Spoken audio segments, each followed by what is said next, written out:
Hi, everyone. My name is Elisa. I'm a debate coach with Potomac Debate Academy. And today I want to talk a little bit more about competitive debate and give everyone a bit of background information as well as ins and outs of what we mean when we say national circuit competitive public forum debate. So I am actually going to share my screen with everyone so that you can see our PowerPoint. All right. So again, this workshop is brought to you by Potomac Debate Academy.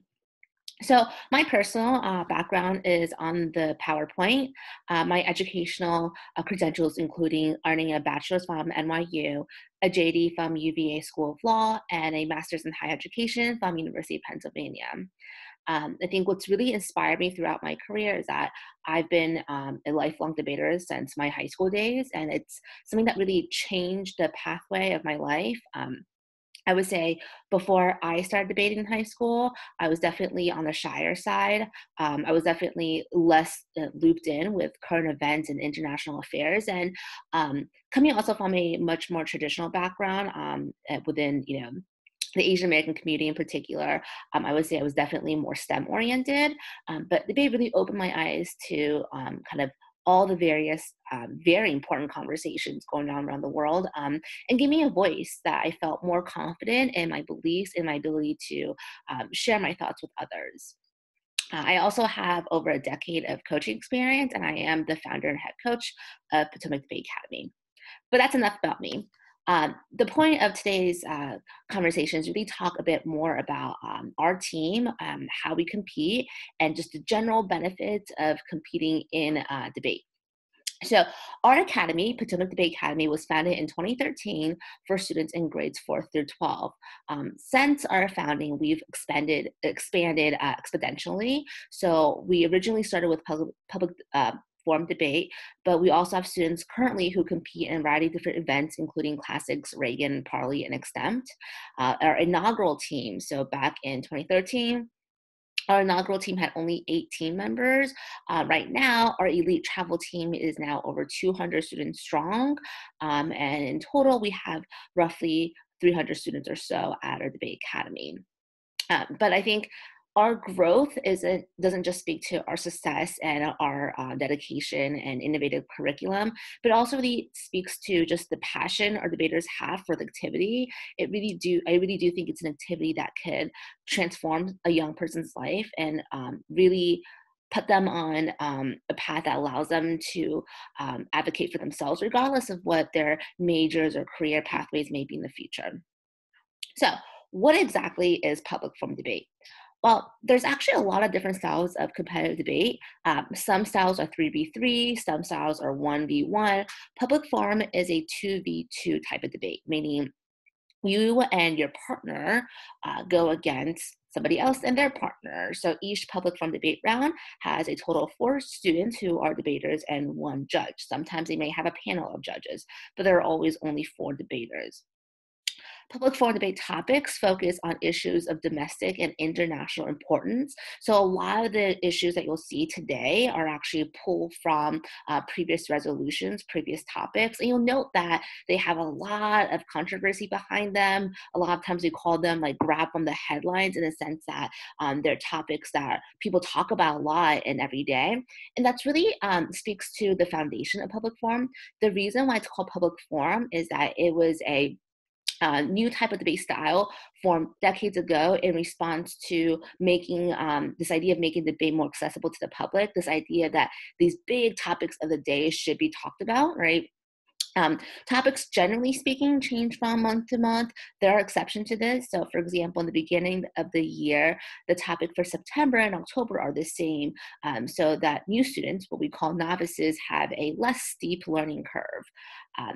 Now, I've included some of the topics on this slide. I'll talk about a few of them. The most current topic is actually the national topic for this year.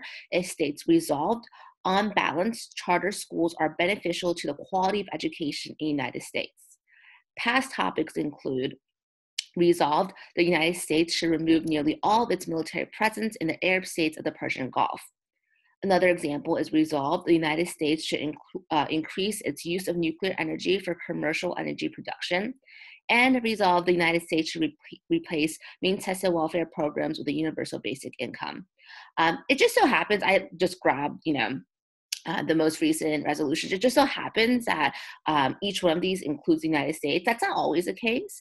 So, for example, nationals last year in 2019, the topic was about whether or not we should allow India, in particular India, to join the UN Security Council. So, it was, obviously had implications for the United States and included a lot of perspectives with like how this would impact the United States, but it wasn't like, US only. And to be fair, even these topics, for example, the United States should remove nearly all of its military presence in the Arab states of the Persian Gulf, even though the United States is in this topic sentence, the actual, topic includes knowledge of a lot of international affairs, not just the United States. Um, so as you can see with these topic resolutions, we really go through a wide range of different topics. There are a lot of implications to this research. So oftentimes you have students researching about things like economic policies or environmental harms or global poverty or global health. So a lot of these topics could really draw great diversity of thought and benefit from a team that has a lot of diverse ideas. So, for example, a lot of times parents and students will ask me, like, well, my student isn't particularly like humanities oriented, right? They're more STEM oriented.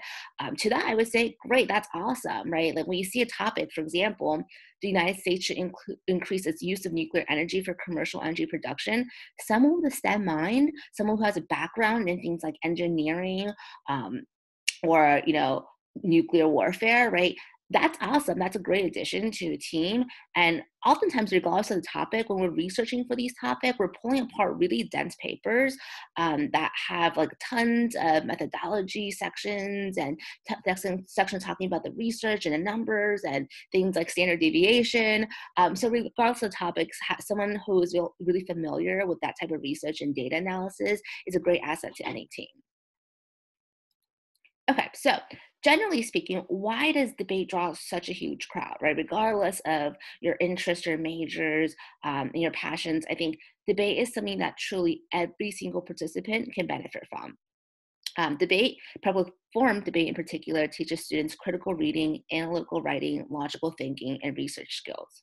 Right? You can't just walk into a room with no research and expect that you're going to do well in public forum debate, because so much of debate rests on not what you think is going to happen, but what your research shows and why that research is true. So it's not good enough to say this person said this and he's an expert. You have to explain and justify the rationale and communicate that effectively to your judges.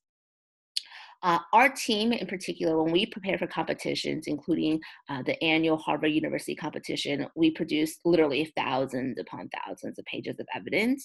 So it gets a lot of grit work. It's very difficult. I don't hide that. I say debate is a very demanding activity, but I think you get just as much out of it as you put in. So the more work you put in, the more benefits you reap. And I don't mean just the results. I mean all the skills that you're honing.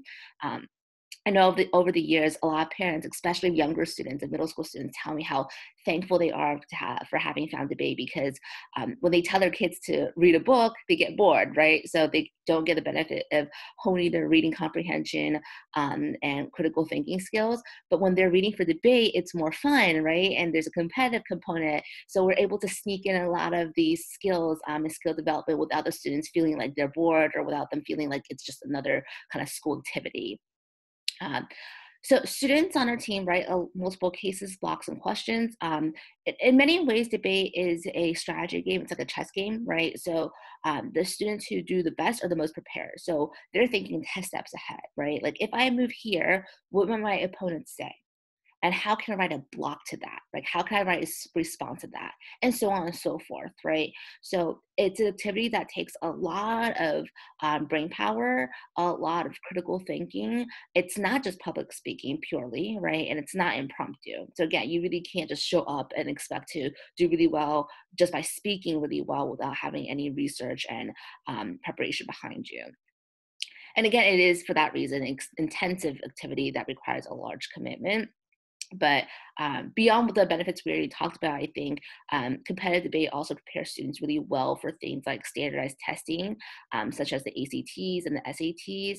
It's a really great, awesome activity for students' resumes when they apply to college because colleges understand how time consuming and demanding debate is, especially if your student is able to excel at a national level. That's definitely something that will qualify them to be, very selective and to stand apart from their peers. So for that reason, it can be what we call a tier one activity for colleges. And certainly, even if you're not that competitive, right? Everyone has different goals, right? Not everyone, for example, who plays piano wants to be a nationally renowned pianist, right? And not everyone who swims is trying to get recruited for swimming, right? Sometimes we do activities to improve ourselves, to better ourselves. And I think even if you don't want to be the best national number one debater, I think you still benefit a lot from debate. And these are what we call soft skills that also could help you, not just in college admissions, but, in the way future, right? In your future careers, in your future lives. And these soft skills include things like, being able to effectively communicate, being able to empathize, being able to, read how someone is perceiving your arguments, just like debaters read their judges, right? Being able to develop really meaningful, long relationship with teammates that you travel with, right? In enlarging your own network. So I think all of these things are really important, especially as many of our students are about to be young adults, and they're really, starting the rest of their lives. Um, in terms of competitions, like I alluded to, the travel competitions, I think this is a huge benefit of debate. So I know, for example, sometimes when we travel, especially with our younger middle school students, it might be their first time away from home. It might be their very first time on a plane without their parents. And that might not sound like a big deal, but I think those little small things, like putting a student out there, making them go outside their comfort zone, making them do things that they never thought they could, or they never thought they would have the opportunity to. I think those are really undervalued and underestimated benefits because it really does shape how confident a student is and how willing they are to put themselves out there. And these are things I think that are much easier to mold when students are younger before they get too self-conscious or too scared to do things that they aren't used to. Um, so I think a big component of what we do is traveling for competitions and competing in and of itself because it's really an opportunity like nothing else. Um, and like any sport, in terms of these competitions, public forum has a preliminary season, what we call the prelims. And based on how you do during the preliminary season, you may be invited to various national championships events at the end of the year. But even the preliminary season includes monthly, very prestigious and rigorous events around the nation, and many of them are travel tournaments like Harvard. So, for example, during the most recent prelim season, February 2020, and thankfully before coronavirus really hit big, our team, and we brought like over 100 something students, or 100 something teams. So we brought over 200 something students. Our team traveled to Harvard University to compete in their annual public forum debate invitation, which happens to be the single largest gathering of public forum debaters in the world, right? So it was really intense. We got kids debating each other from literally all over the nation. Usually, actually, Harvard is a competition that takes place where students debate each other from all over the world. Like usually, we have teams coming from as far as China or Korea, but this year, unfortunately, because of coronavirus, it was more so limited to teams in the U.S. But even still, like we saw teams from Florida, from Washington State, from Texas, and it just really is interesting to watch students build relationships with people they would have never had the opportunity to meet, as well as really exchange in a very intellectual, deep, and intense dialogue and exchange with students from around the country. And again, based on the results of students' preliminary season, they may be invited to nationals, and nationals is where you really have the best of the best going against each other. Um, on our team, we've been really fortunate to do really well because I think we have such dedicated coaches, but also really dedicated students who are willing to put in the work. Our team is, in fact, one of the most successful academies in this nation. This year alone, so the 2019-2020 preliminary season, we qualified more than 10 high school teams into the Tournament of Champions, which is the single most prestigious high school debate competition in the United States, of which only 1% to 2% debaters will ever qualify for. So It's tough. It is very tough to qualify for TOC, and we could be more proud of students who qualified this year. Our other successes include appearing in the finals round of every single division at Georgetown International Invitation. We are also the only school ever to appear simultaneously in the finals round the high school and the middle school division at the Harvard Invitational, which we did this year. So that was a record that we set. We've also won the first speaker at the Middle School Nationals Tournament of Champions, and we won the Club International's top team and top school every year since its inaugural season. But again, I don't just want to harp on the results because I think there's so many benefits students can gain, not just, a check in the win or loss column. It's really about formulating lifelong lessons and formulating lifelong friendships. So, for those who are interested in joining our academy, we have a few things that are coming up. We have a summer camp that's geared more towards the younger students. The summer camp will have multiple areas of focuses, including impromptu speaking, casing research, mock debates, and model congress. Summer camp is open to students who are completely new to debate, as well as returning students. We also have summer intensive. Summer intensive traditionally are only open to students who already have some type of debate experience. They're called intensives because they're a little bit more intense, right? And they're open to high school students only. So it's really aimed at students who already have a solid foundation and they really want to launch into the upper levels of competitive debate, the varsity levels. Beyond the summer, we also have the year-round competition teams. Our year-round travel teams goes to competitions pretty much on a monthly basis. Some of the most competitive teams will go compete pretty much every single week, and they're trying to get their qualifications for the national tournament at the end of the preliminary season. Our year-round competition team is a bit more intense, so it's by tryout only, although we always welcome new students. We never turn away new students because how can anyone, magically get placed into the top level without having, experience first, right? So placement usually for new students results in the novice class where they're with other new students and they're learning, from the ground up. For students who have previous experience with debate, they may be placed into JV or varsity teams based on their tryout results. But regardless of your placement, you will always have the opportunity to compete on a monthly basis or even more frequently if you're on the high school travel team, because the high school team travels a bit more than the middle school team. So before we wrap up, as you'll see, we have a few pictures of our team from over the years. The first row of pictures were taken at Harvard. The second row were taken at various tournaments. But as you can see, our team is very, very close-knit. They're definitely best friends with each other. And I think that's one of the more awesome things about debate, that they really develop these lifelong relationships with people. All right, so now that you've heard the basics of public forum debate and of our team, if you have any further questions or if you want to try out for our team or just get more information about debate, please feel free to contact us.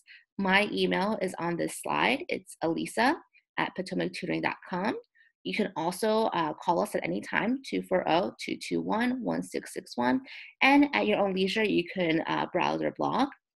Our blog documents the major events and results of our team. It has some really cool information as well as photos. Our team just has done like such amazing things outside of debate. They've also used their advocacy skills to testify in Congress. So if you read our blog, you'll find all that amazing information of years worth of documentation. Okay, have a good one.